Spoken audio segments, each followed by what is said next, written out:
आत्मा की सीट में बैठ करके मैं एक मास्टर हूं, मैं अपनी चॉइस से ये कर्म कर रही हूं, तो मैं फिर उसका स्वाद भी ले सकती हूँ। वो छोटी सी द्राक्ष या रेजन या कुछ भी आप खा रहे हो, क्योंकि आपकी चित्त प्रेजेंट में है, सीट पे बैठी है, तो आप मैक्सिमम न्यूट्रिशन एब्जॉर्ब कर सकते हो उस चीज से। जी। और फिर बात क्या है कि आप परमात्मा की याद में कुछ कर्म करेंगे तो एक्स्ट्रा पावर, लाइट, लव मिलता है, तो वो चीज प्यार से खाएंगे और कर्म भी श्रेष्ठ हो जाएंगे। कर्म श्रेष्ठ हो जाएंगे। छोटा सा कर्म उसकी याद में कितना श्रेष्ठ होता है, और हम कर्म संबंध, कर्म बंधन से कर्म संबंध में आ जाते हैं। ब्यूटीफुल।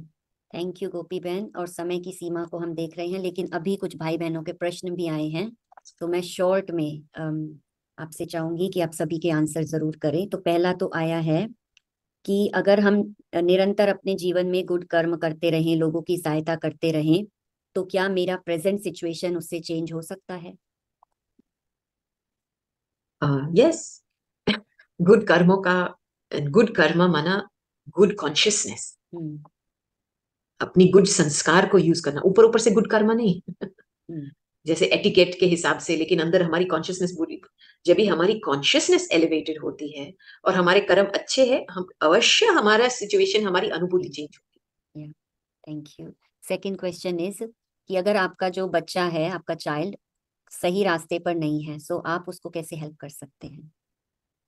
देखो, हर एक बच्चा जब भी टीनेजर बनता है ना, माना उसकी बुद्धि चलना शुरू हो गई है, और जब किस बुद्धि का शुरू हुआ है, तो आपको फ्रेंड बन करके आपको एक एग्जाम्पल बनना है, क्योंकि बच्चे आपके कर्म को देख करके सीखते हैं। और चलो क्या है, आजकल के बच्चे को तो स्कूल में जाकर के इतना बड़ा प्रभाव होता है, वही आदतें लेकर के घर में आते हैं। तभी बच्चे के साथ प्यार से बैठ के बात करना है, लेकिन प्यार से। कभी बच्चे को गुस्सा नहीं करना है, क्योंकि वो वाइब्रेशन गुस्से का उसकी बुद्धि को बंद कर देगा। तो प्यार से समझाना है, भाई आपको घर में आना है तो ये बातें बाहर रखो। तो जो भी कुछ करना है, सिखाना है, पहले तो आपको ही एग्जाम्पल बनना है। आप अपने बच्चे को कह रहे हो मोबाइल फोन पे नहीं रहो, और आप खुद सारा दिन मोबाइल फोन पे रह रहे हो, तो कॉपी करके ही करेगा। लेकिन हर एक व्यक्ति का अपनी अपनी लाइफ स्टोरी है, हर एक आत्मा की अपनी खुद की कार्मिक पैकेज है, राइट। लेकिन आप सपोर्ट रूप में रह करके उसको एक एग्जाम्पल दिखा सकते हैं कि बच्चा बनना है तो ऐसा बनना है, तो इसके ऊपर इसका प्रभाव पड़ता है। आप प्रभाव डाल सकते हैं, लेकिन उसको ही खुद अपने आप को चेंज करना है, आप उसको चेंज नहीं कर सकते। ये जो मिसकंसेप्शन से हम रहते हैं ना, कि हम कोई व्यक्ति को चेंज कर सकते हैं, नहीं। हम किसी की वृत्ति को चेंज कर सकते हैं हमारी वृत्ति द्वारा। हमारी वृत्ति शुद्ध रहती है, हमारी वृत्ति प्यारी रहती है, शुभ चिंतक वाली, तो उसकी वृत्ति अवश्य बदलेगी। लेकिन यहां क्या होता है, हम बच्चों को करेक्शन देखते हैं, लेकिन हमारी वृत्ति में गुस्सा होता है, इरिटेशन होता है, चिड़चिड़ापन होता है, तो कैसे बदलेगा व्यक्ति? तो वृत्ति वाइब्रेशन से काम लेता है। तो इसीलिए कुछ भी करना है, सोच समझ से बोलना है और प्यार से बोलना है। जैसे हमने द्राक्ष खाया, ठीक है, अरे कॉन्शियसनेस में आप बस बोलते के समय कॉन्शियसनेस बदलो, और आप देखेंगे इसका प्रभाव क्या होगा इसकी वृत्ति के ऊपर। Thank you. I know it's a big question, how to deal with guilt? Short में। Guilt is a very useless emotion. Guilt किस बारे में गिल्टी रहना, माना आपके पास ज्ञान ही नहीं है कर्म का, कर्म फिलोसफी का ज्ञान है, तो गिल्टी रहना माना क्या? चलो मैंने भूल किया है, समझो, ठीक है, मैंने भूल किया है, तो हमारी मम्मा क्या कहती थी हमको? मम्मा कहती थी कि भूल किया है, लेकिन दूसरा भूल नहीं करो जो पहली भूल को रिवाइज करो। ये कॉन्शियसनेस की बात है। सारा टाइम मैंने ये भूल किया, भूल किया, भूल किया, तो वही कॉन्शियसनेस में रहता है, वही कर्म होता है। तो वो भूल को कॉन्शियसनेस में निकालने के लिए सच अपने आप को रियलाइज कराओ, मैंने क्या किया है, ठीक है, बताओ, सॉरी, ये मेरे से भूल हो गई।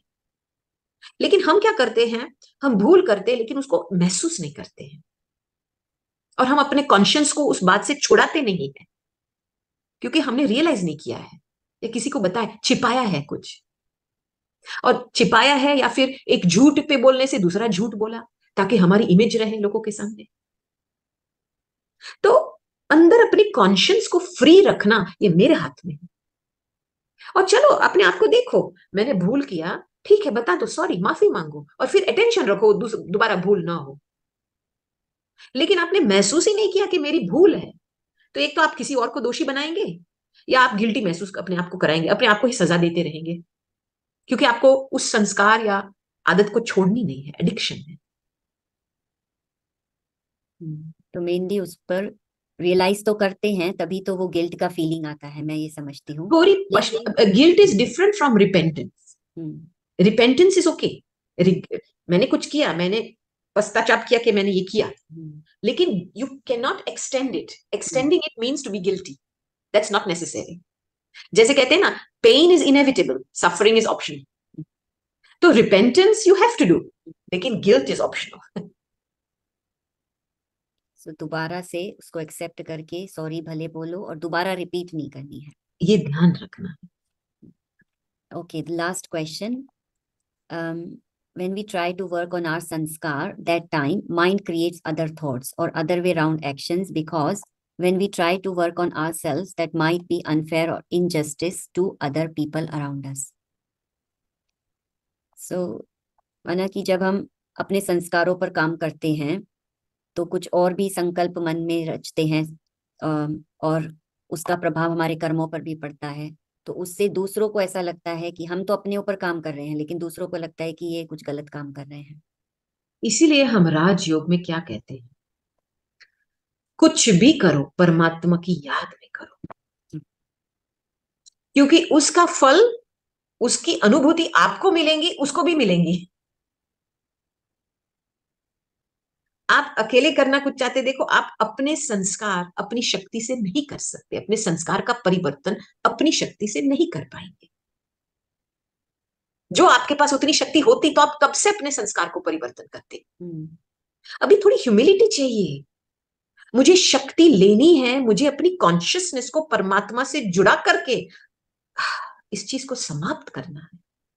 अदरवाइज क्या होता है, आपका अभिमान बीच में आकर के आप सेल्फ अब्सॉर्ब हो जाते हैं, बस आप अपने ही माइंड में ऑल द टाइम, अपने ही संकल्प में सेल्फिश, सेल्फ अब्सॉर्ब्ड हो जाते हैं। तब औरों से रिएक्शन आते हैं, क्योंकि आपके पुरुषार्थ से उनको कुछ फायदा नहीं मिल रहा है, वाइब्रेशन नहीं मिल रहा है। इसीलिए मैं कहती हूँ वेरी सिंपल, कि ट्रांसेंड योर कॉन्शियसनेस।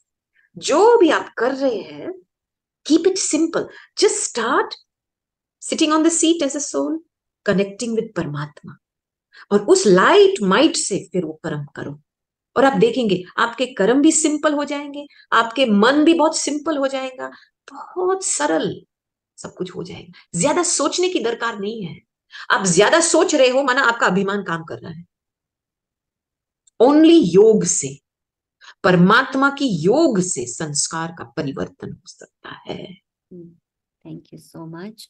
और मैं समझती हूँ इसके कर्म के लेसन में प्रश्न तो बहुत होते हैं, लेकिन अगर हम इस बीज पर ध्यान दें कि मुझे परमात्मा की याद में रहकर उससे शक्ति लेकर अपने संस्कारों को परिवर्तन करके फिर कर्म करना है, तो हमारे कर्म भी श्रेष्ठ होंगे और पिछला भी हमारा चुकतू होता जाएगा ना।